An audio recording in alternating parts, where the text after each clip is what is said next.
tripping into Trish's cleavage. So I'm like, wow, let's go.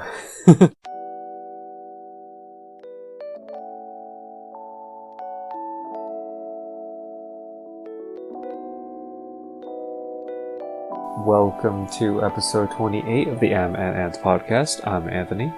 And I'm Amber, who's been fighting with Anthony. That's why we don't do podcasts anymore. Yes. And today, what are we talking about? JoJo. Try it. We're talking about JoJo no Kinyo na Boken Part 5, Ogon no Kaze. Episodes 12 through 14. Mm-hmm. You don't need me to say it anymore. I've been saying it multiple times. I feel like the biggest correction I would like you to make is not JoJo, it's JoJo, right? Like, there's like a Y between the J and the O. So, like, do it. Instead of JoJo, you want me to say JoJo? Sure. Otherwise known as JoJo's Bizarre Adventure Golden Wind. Hey, please like, comment, and subscribe to the channel for more podcast reviews like these. For the YouTube algorithm. You know, we have a script, but I always try to skip that part. So yeah, how were these episodes for you? These episodes, honestly, I think season 5 is picking up even more. Like, we actually have some kind of plot. We have some kind of like they're just following directions. We kind of know where this is going. We're gonna go hunt the boss. Like, there's a plan, and I'm there for it. This definitely feels a little bit more solid. Like season 6, we got, because we watched it in like reverse order. Season 6, we got like not that much of a plan. Like, the plan was only formed near the end. There was no plan in the beginning. She was just thrust into a situation. She didn't really have a plan, and she like kind of just had things happen to her. Jolene Kojo, right? So Jolene Kujo. Yeah. But yes. Yeah, I definitely agree that like structure wise, part 5 is the most complete. It's like, even from the beginning, you kind of know what the main character's goals are, and then it's just very quickly established, like, oh, this is how this whole season is going to be. So it's like, oh, yeah, I like that. Yeah, watching part 6 makes me too anxious because I'm just like, oh my god, all these shitty things are happening. And then it's like, how are you gonna get out of this? And what are you gonna do even if you get out of this situation? Like, you're still in the prison and everything, but like for this, it's kind of like, you know that these people believe in the same common goal, so then they're all gonna work towards this thing, and then you almost have more like security and trust in these characters. Yeah, it just feels like these characters kind of know what they signed up for, whereas like for season 6, when they were trying to escape the prison, or like just trying to deliver a message to the pigeon, there was not much teamwork going on. For here, it looks like there's a lot of teamwork going on. Yeah, and especially because go. I mean, essentially, like, there's literally a team, and then over there was like the Three Musketeers, but like, where did they go in the end? You know, like in the end of part 1 of season 6. No idea. Oh, yeah, and like at least like what we've seen, it's more of like 1v1 kind of situation, like in part 6. But for part 5, it's almost always some kind of combination of like, yeah, there is like a team, but then every time they fight, they kind of like pick like 2 people to fight, right? Or like 2 or 3 people to fight this like one bad guy, which I guess is a little unfair for the bad guy, but it's also really interesting to see how like different stand abilities combinations can do different things. Right. It definitely seems, I don't understand it, but the mirror guy had an extremely OP ability, so it just seems like people they have really, really strong abilities that border on overpowered. But I guess the way they balance it out is that like everybody has this. No. So, huh? Yeah, I was gonna say like 3 people are like fighting against him, but yes, everyone kind of has an OP power, other than Narancha. Right. Right. Other than Narancha and Abakio. Yeah, Narancha and Bakio kind of don't really have OP powers. The rest, like, one touch and you die instantly from disease. Like, on contact, you just die instantly. The Mirror Man, you could drag people out into a mirror world and beat them up for free. And the stand can't really get them. Because, Yeah, like, and he's just also- creating, an Yeah, alternate even reality. It's shards. crazy. Yeah, even shards of mirrors can just be any portal for him. Yeah. And then it's like, fucking, like, if you break a mirror, then he gets even more choices from, like, different angles and, like, from different places that he can, like, drag people into the mirror world. And I'm just like, fuck. Yeah. Yeah, that was, like, the main fight that we saw. It lasted 2 episodes. And JoJo fights are always really interesting in that like, you don't really know what's going to happen. So you have like people who are like, we kind of talked about in the last JoJo episode as well, but they have like really strong, like one trick powers, like they can do one thing. And then the creative ways in which they can do that one thing makes it very fun to watch rather than, I guess, one person can do all the things, which is like a lot of the other animes out there. Whereas, like, if you get really, really strong, like, as a ninja, you can cast all the ninjutsus that are available. So you become, strong that way. But yeah. Yeah, it's like, I was just thinking about Naruto as well when you were talking about, like, people who can do, like, different things. It's like, yeah, they do have, like, their specialty. It's like, oh, yeah, like, Naruto is, like, wind, right? But then, like, you can also do different things. If, like, you really want to, you can just learn the ninjutsu. But then, it's also, like, I was actually really frustrated in, like, when I was watching Naruto, I was like, oh my god, Naruto only knows, like, these few things. Why can't he learn other cool things like that Kakashi does and things like that?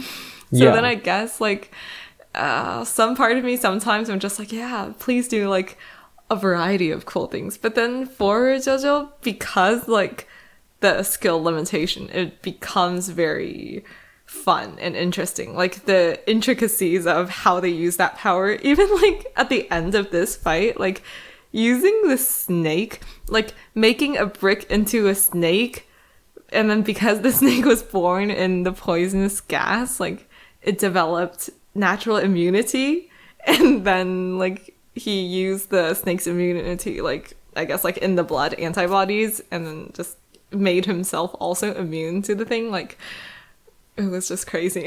Like, what the heck? Yeah, there's a lot of these situations, I feel like, that just occur.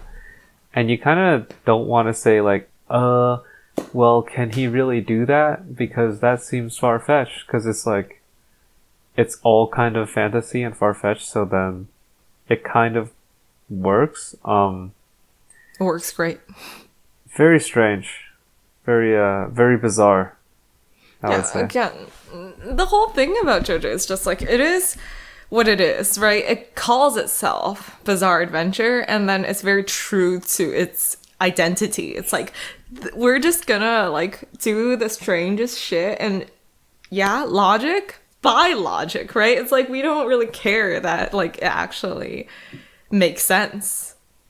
As long as it's interesting and fun to watch, we'll just make it that way, kind of. And I love that. It's unapologetic. Yeah, so I mean, all the characters even talk like really, really crazily as well. It's like you just got these really demonstrative, like kind of deep, manly voices talking about like every single little thing. Like even when they're joking around in the car, it's like he's just calling him out for like tripping into Trish's cleavage. So I'm like, wow, let's go. Yeah, it's such a common trope, but then how like Araki does it for JoJo is just very fresh because it's like no one over explains the situation like Mista did in that situation. So it's like it becomes like a new joke in and of itself, and I like that. Yeah. So they have like a funny situation, and then they make it even funnier by adding. Or it wasn't a funny situation; it was a cliche situation. Yeah, it was very cliche, but like I don't know if it's. I almost didn't want to call it that because I've seen it a lot. Like these kind of like, what is it called? What's the word? Ecchi situations, right? Like ecchi label, and then this one is. Would you say it's cliche if it was like one of the first to do so? Oh, but then this is definitely not the first to do so. Like the whole thing about like touching boobs, it's like there's a long history. Like certainly before manga and anime, I feel like the touching of the boob is like it is, I don't know, funny to some people, not funny to others, I would say. Right. Makes sense. Yeah. For the cultured minds, yeah, we're over it. Yeah, for sure. Yeah, I just feel like JoJo has a very unique way of just showing these plot things. Like okay, so you're told to show not tell when you write, like especially for creative novels and stuff like that. You're told to just you're supposed to just write in the setting, like write what they do. Don't like have a bunch of dialogue just telling them what's going to happen, like what is going on, because the reader should be able to tell what's happening by you showing them what's happening by descriptions and like by like just, you know, depicting the action with your words and stuff like that, right? So like when you write, you're like quote unquote like good creative writing is supposed to like show the situation more so than to I guess describe more so than everything than just tell you what's going on, right? JoJo seems like it kind of breaks that because it's just explaining everything like step by step.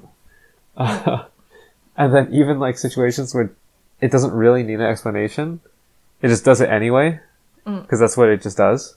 Yes. So it almost seems like it breaks that rule, but it's like very entertaining to watch.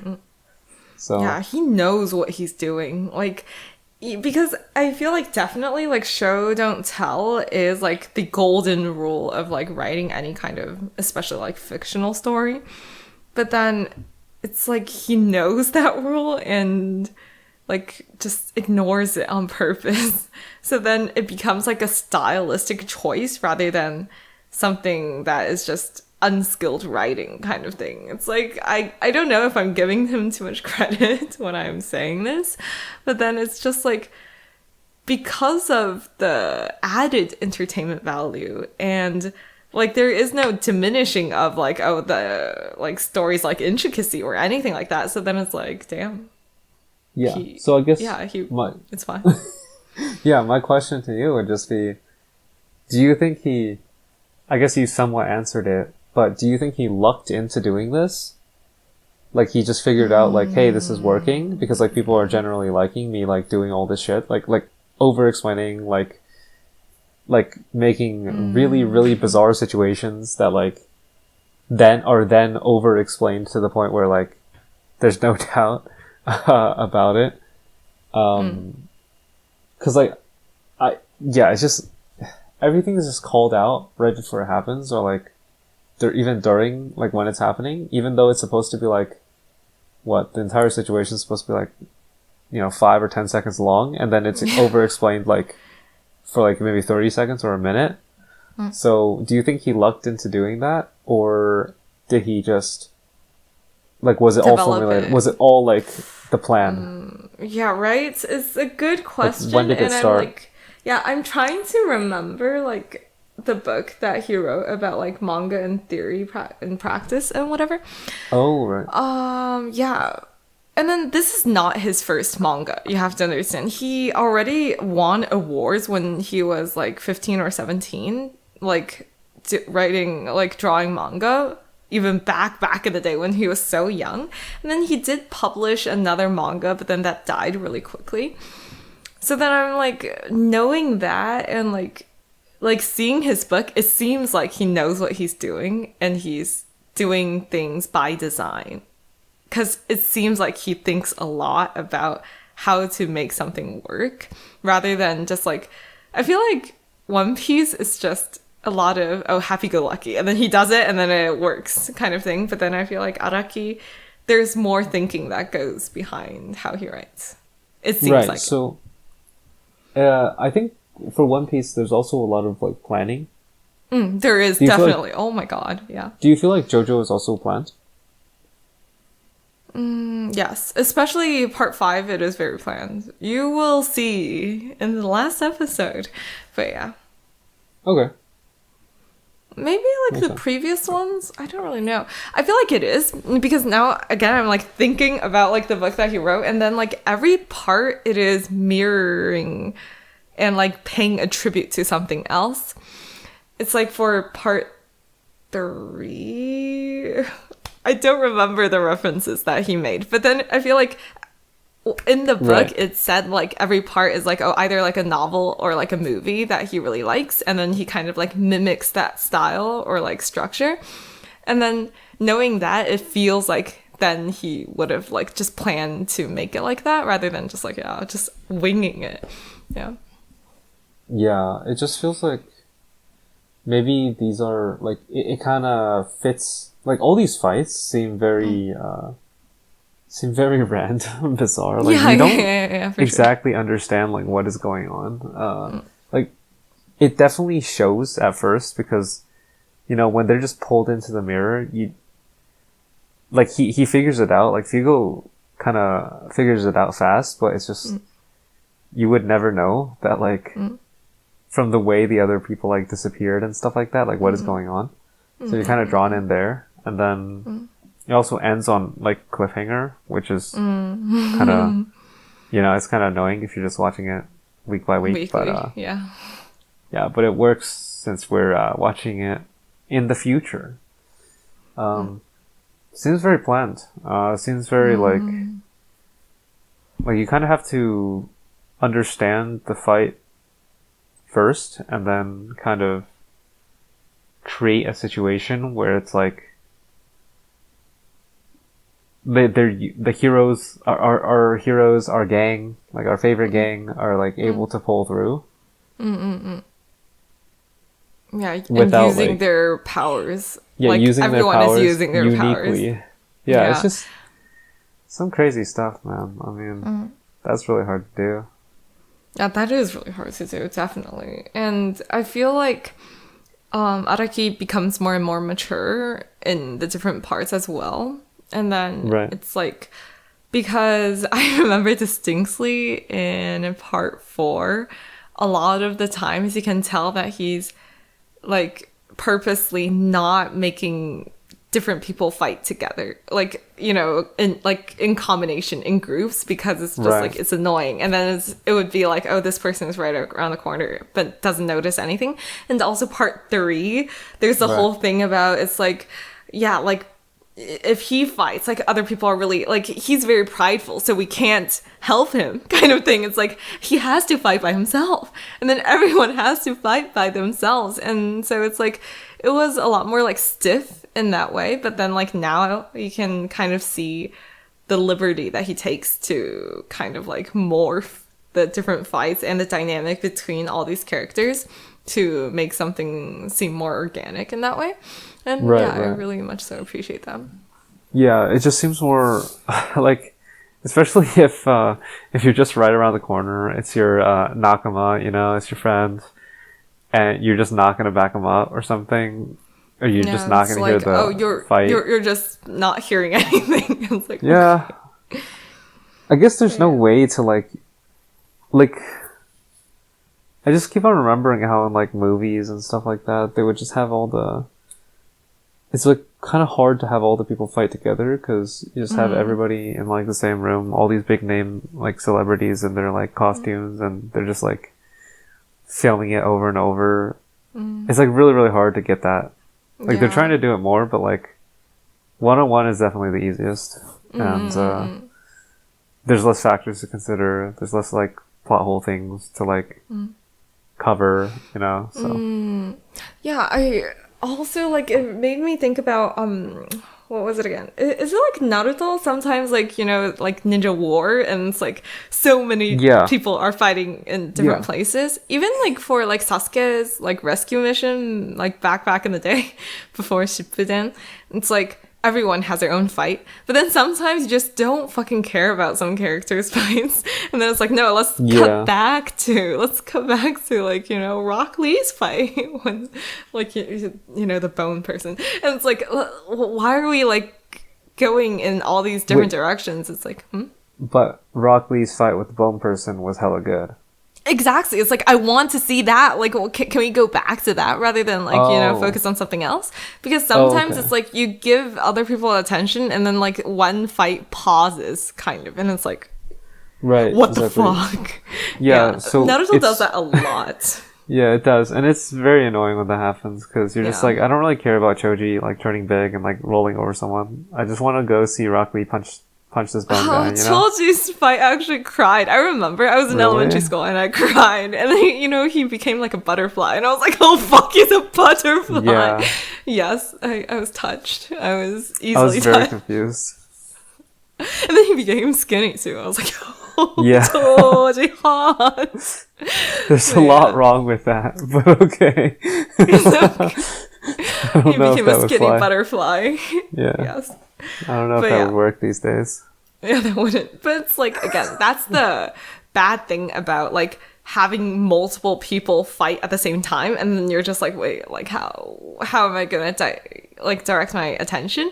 However, I want to bring into I guess attention for Kimetsu no Yaiba, the season that is playing right now, I think, that we're not watching, but then I read the manga for. It got a lot of praise for doing it well. How, like, there are multiple enemies and multiple people fighting.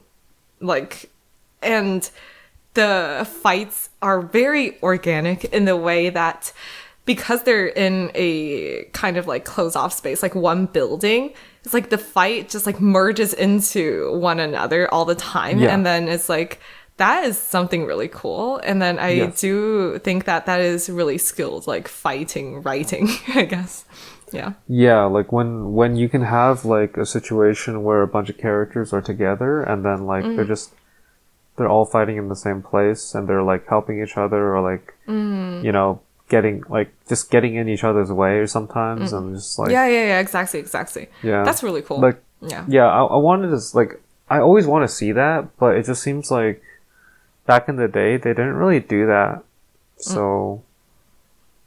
Yeah, but I feel like slowly but surely, people are trying to write it with more, like, I guess, like, technical, like, skills. So then it's like, you can kind of maintain the audience attention and, like, have all the characters have, like, a chance to shine. But yeah, that's really cool. Do you feel like they're being held back by technology or something, like back in the day? Because like you have to have a bunch of moving parts there, right? There's a lot of variables. I don't know. Is it technology or just like, you know, our brains are just like lazy and it's like I don't. Yeah, it's so much easier to just separate things completely. Especially because, like, now I'm just thinking in Naruto terms. It's like the Gaara rescue as well. It's like everyone is fighting in a complete different setting. It's like Sakura and the, you know, old lady are fighting the puppet guy. And then it's like Rock Lee's whole team is like fighting their own clones. Yeah. And then Naruto is fighting like someone else somewhere else. And then it's so much easier to write it like that. So then you can like just focus on one story and then move on to the next and move on to the next. So then I feel like it's just lazy rather than like technical like difficulties. Yeah. Yeah. Yeah. I'm And just people trying to didn't remember. push for yeah, people didn't push for like better writing, I feel like back in the day. It's like, oh, this is good enough. Hype. Fight. Yeah. It's Fight! like, yeah. Like Yeah. us.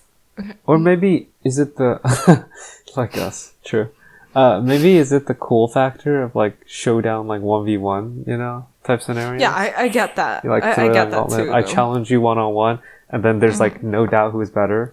And then like, and then if you have a group setting, it's like more muddled. It's like, oh wow, you just interrupted my fight. Like if you didn't interrupt, then I would have won. Stuff like that. I don't know. You can make Yeah, excuses and I'm also stuff. thinking because it's like, you know, anime and gaming culture is very much so connected. Like I'm not at all like into games, but then I was like thinking like, you know, like Street Fighter, isn't that like an old game? Like Yeah. a lot of things are just like 1v1 kind of setting, and then you're so used to thinking in that term, and then you're just like, this is norm. This is the norm. This is normal. And Yeah. then it's like, oh yeah, then we can all kind of mimic this structure to write our fights. And then it just was like that. But Yeah, it's very people are trying iconic. to. I keep on remembering, like, even, like, non-anime, just, like, every single, like, even, like, superhero or even, like, Squid Game, it just comes down to a 1v1 at the end. Doesn't true, necessarily have to be. It's not part of the rules or anything. It just is. Yeah. Batman versus Superman is a one-on-one. Like, the Batman was eventually a one-on-one with, like, the... Well, actually, Riddler? was it? Yeah, with the Riddler, pretty much. Maybe it wasn't at the end, but... No, not really. At the Yeah, end, not and really. it's like a bunch of people on social media, like, gathering together with Right. guns. Yeah, so... I don't know. Like, one-on-one situations are cool, though. Yeah, I think it's cool. That's why people like it, and then people do it. You know, provide for the audience, right? And then also it's easier because it's just really annoying to Yeah. be able to like incorporate like such a dynamic fight with like multiple like parties, and that's just annoying. And then again, sometimes people don't want to read that. I sometimes just don't care about certain characters. It's like when I'm reading Kimetsu no Yaiba, it's like, yeah, I care about the main character, like Tanjiro, sure. But then like Inosuke, like he's so annoying. I don't want to see him fight. Don't come in the camera. Like go away. Like Yeah. go to the other corner, kind of thing. Yeah. Yeah, the pig dude is just not great. Yeah, I don't like him. But by the way, he has the same voice actor as Kirito from Sword Art Online. He doesn't sound at all the same, right? He's so good. He's a great voice Wouldn't actor. have guessed. That's so crazy. Yeah. He is famous for being the harem's dude for a lot of harem anime as well. But then like he's also kind of like trying to do different things. That's why I he see. kind of like auditioned for the boar kind of like manly kind of coarse kind of sound. And That's why he is I now a pig appreciate boy. that. That's good. Yeah, I appreciate that a lot. But yeah. Yeah. You know what I'm thinking of now? Hmm. Thinking back to, like, One Piece, like, Marineford War, Oh, and, like, how good they did that. point. That was really Yeah. cool. Yeah, that was. So- Marineford in itself, the whole thing was so good. Yes. Very good. So, I hope they do something more like that, you know? Just, like, another war. All-out pirate versus marine war. Oh my god, I feel like Some it's good gonna stuff. happen. Oh, by the way, like, Yeah. oh, I have so much spoilers, but I Nope, shouldn't no say anything spoilers. because Don't do it. and I feel like people don't read One Piece manga too much nowadays, Yeah. so then I shouldn't say anything. Oh my god, the power structure is shifting, I would say. Let's go. Yeah, so excited. I mean, Yeah. like some things, I'm like, sometimes I'm just like, oh, this is so long, just like end already. But then, like, oh, One Piece has a special place in my heart, so it's fine. Yeah. I'm actually so excited for that. But we're supposed to talk about JoJo. JoJo's great. Again, great fights. The most creative fights. I want to say. I was gonna say second to Hunter x Hunter, but now I'm like, But I is it feel like second to JoJo's like Hunter x Hunter? pretty unique. Yeah, I The feel like it's fights are more great. creative than Hunter. It's so crazy though. Like the way they use their abilities is just so crazy. And like some stands are just so OP that I'm just like a stand that Purple makes you Haze. just age. Yeah. Oh, And yeah. and Purple Haze as well. Like you just die. It's like, oh, okay. You could just kill Purple everyone. Haze is too OP. I really don't like Purple Haze. Like, Right. it's just... Like, I don't see anything bad about Purple Haze. I guess you just kill your own people as well, but then it's like, there is no weakness. He's just strong, and I'm just like, Yeah. oh my god. I guess he's just not intelligent, but I don't know. I feel like it would be so difficult to incorporate Purple Haze into, like, future fights. It's like, how are you going to... He comes out and everyone dies. Yeah. The He end. comes out, everyone dies. That's it. I'm like, oh, okay. He won again. Cool. Yeah. So, I mean, But it's cool. definitely. Yeah, you got like all these really really OP like abilities, and then you have like abilities that may counter these other OP abilities because they're like super OP. So it's like, you know, you got like the issue here is that like you don't actually see Giorno doing a lot of things. Like even right now, we're just looking at Mista like taking his Sex Pistols out and like going off to love kill the Mista. dude. And then I'm Giorno, not going to complain. and then Giorno's just chilling. He's old. He's an old man now. I mean, He's just chilling. but he's like the strategist. Like, he would observe things and then tell other people about them, right? It's like, wait, we're aging in different speeds. You see? And then it's like, only he realized that.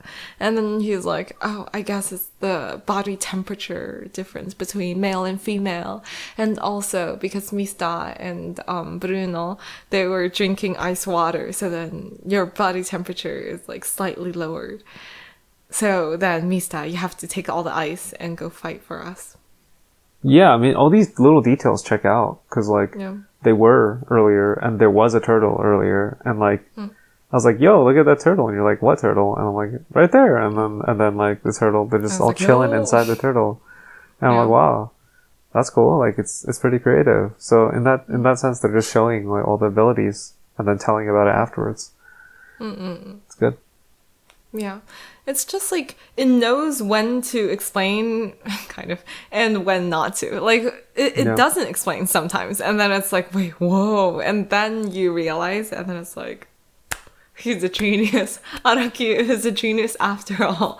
He's a strange one. His creativity and, like, imagination is just sometimes too bizarre. And then it's like, it wouldn't make sense, but I guess he's good at BSing like a reason behind everything, so I'm like gonna give it to you. Yeah, gotta give it to him. Yeah. Some good stuff. So Yeah. But I'm so excited for the fight that we're just starting, like with the prosciutto and like the other dude that I don't remember his name of, who's always saying like Aniki and then looks like a green onion. That fight is my favorite fight of the whole season. yeah, Pesco. Yeah. Pesco. Oh, Pesci. Pesci. Pesci. Or something. Oh, sure. Pesci? Pesci. I don't remember. But yeah. Just like those two, and then Mista and someone else. But we'll see. And someone else. You'll see. See. Yeah, I really like this fight. Again. The Any stakes are rating high. for these? Well, it's mainly that fight with the mirror dude. I don't really like Purple Haze, but I really like the ending where like Giorno used the antibody thing. So I give That it... was crazy. That was so fucking crazy. Like, I didn't remember that, and then I was like, oh, the snake, and I was like, oh, yes, I remember how they kind of resolved this. But yeah, I give it an 8.5. Yeah, for That's the cool. creativity at the end. Damn. I'm not too much of a fan of the creativity at the end. It felt a little stretched. Yeah, it But, is stretched. For yeah. sure. But very creative fights.